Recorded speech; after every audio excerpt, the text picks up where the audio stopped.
For the first time in years, we're actually seeing a decrease in the average sold price for Anchorage. Is this the beginning of the end? Are we going to see a big market collapse moving forward? Can we expect to see house prices dropping precipitously as we move forward in this year? My name is Jamin Goecker. I'm a realtor with Keller Williams in South Central Alaska, and my mission is to help you to build an intentional and significant legacy for yourself and your family by coaching you in real estate. And today, we're going to be looking at what's going on in the real estate market here in Anchorage, which is the largest market in all of Alaska, looking at the residential, the condo, and the multifamily market. We're going to be really dissecting the big news today that we are seeing a decrease in the average sold price year to date. Now, before we get started, make sure you give this video a like, subscribe if you haven't done so already. That does help out quite a bit. And let's go ahead and jump into the market update and talk about what this means for you. Now, the first thing that we're seeing is the number of properties available on the market went from 165 this time last year and for the month of January to about 188 this year. So not a huge market to begin with. As a matter of fact, this is about a quarter or a third of what we usually have this time of year. But that is a slight increase for the available properties from what we saw the year before. Now, this next image, this next graph is going to be really significant. We saw that this time last year, there was 187 homes that sold. This year, 89. That is huge that we see the number of properties actually selling in the month of January, dropping that precipitously, and that's going to be something we do come back to later. But for now, just remember, we sold the total number of properties that actually closed in the month of January decreased by about 50%. Put a pin in that. We're going to come back to it. All right, now here's the graph that everybody really wants to know about, and that is the average sold price. So the average sold price year to date, this is significant. I'll explain why in a second. Year to date, this time last year was about $456,000 over in Anchorage. Now it's looking at about $435,000. So that is about a 4.6% drop year over year compared to the year before. Now, for a lot of people watching this, probably thinking, whoa, that is a $20,000 drop in the sold price. That means this is going to be the beginning of the end. There's no way that this is not. That's too significant. Well, let's slow down a little bit. Like a scientist, I'm going to show you the data. I'm going to give you some theories. And then moving forward, I've never really given predictions. We have theories. And like a scientist, we'll always reserve the right to change those theories as new data becomes available. And let's go ahead and jump into these numbers a little bit more because they are something we should pay attention to. I'm not sure the takeaway right this minute is that the market is collapsing. So let's take a little bit more of a deep dive. The first thing I do want to point out is because we do have way less homes that have actually sold, that means our sample size is much smaller than what we usually have this time of year. And that's significant because once you get to such a small sample size, having small differences is going to create an enormous difference moving forward. For example, because we had half the number of properties that have sold, differences such as the year built, exactly what houses are being sold, and the size of the houses being sold is going to make a big difference. For example, the average size of a property being sold in January this time last year in Anchorage was about 2,183 square feet. Would you like to take a guess how big the average house size was this year? It was a big difference. It was about 2,000, and I think it was 38 square feet. So nearly 150 square feet difference on average for the houses. You can see why that's a pretty big deal. Now, also, when we say year to date, it's not for the entire month of January, so that includes a couple of months into February now, which if you have a sample size of this size, having a couple properties that sold this time last year is going to really throw everything off. That being said, though, this time last year, we did in fact see, just looking for the completed month of January, where all the data's in. We're not looking at, any year to date where it's up to that specific day.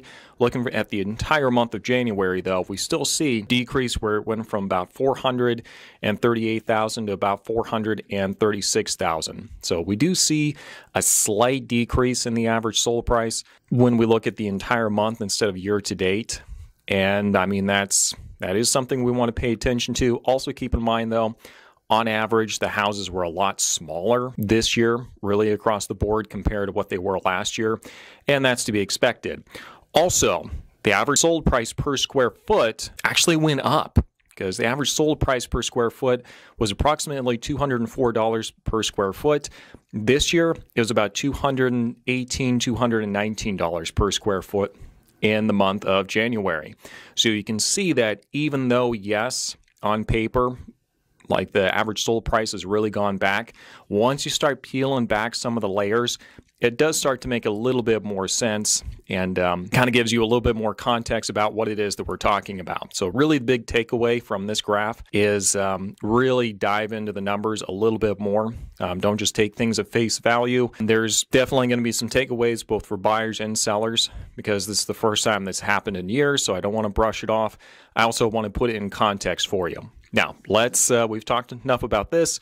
Let's go and talk about the condo market. Now, in the condo market, this time last year, we saw there were 100 condos on the market, and this year it is 46. So that's a pretty precipitous drop from the year before. That is even more dramatic from the years prior, because usually for condos, we see it's usually around like 300 or so. So the fact that we're seeing such a low inventory, that's pretty dramatic. That's about a sixth or sometimes an eighth of what's actually available, depending on what year it is that you're looking at. Just like the residential side, we do see that the number of properties, or in this case condos that sold, did in fact almost get cut in half, because it went from 92 properties that sold in the month of January last year to 48 this year. So again, that's significant because that gives us a much smaller sample size. That means you're going to see a lot more fluctuation in the results that we're getting, and that's just a statistical fact that you're going to find with any data set that you're looking at. Smaller sample size, you're going to see more extreme results. That's why when you're trying to collect data, you want to go as broad as you possibly can to get as large of a sample pool that you can, because that's going to give more validity to your results. Now, the next thing I want to look at is the average sold price for the condos. So we've already explained what it is that we're seeing on the residential side. And we're kind of seeing the same thing on the condo side, because the average sold price was about $244,000 this time last year, and now it's about $228,000. And kind of the same story that we're seeing on the residential side. We're seeing that the size of the condos that actually sold this time last year was actually a little bit bigger. So that's first off. We do actually see that the condos that sold this time last year were larger by about 50 feet.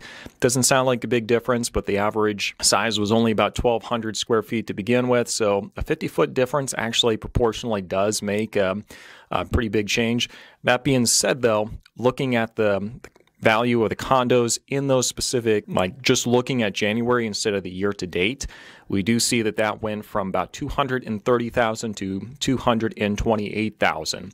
So we do see still a decrease for the average sold price for condos, just looking at like the month compared to the month before instead of the year to date. That's still a drop, not by as much as you would expect looking at the year to date, though, because that looks pretty dramatic when you look at it just at the year to date. Last but not least, the average sold price per square foot when we're looking at the condos went from $187,000 to $198,000.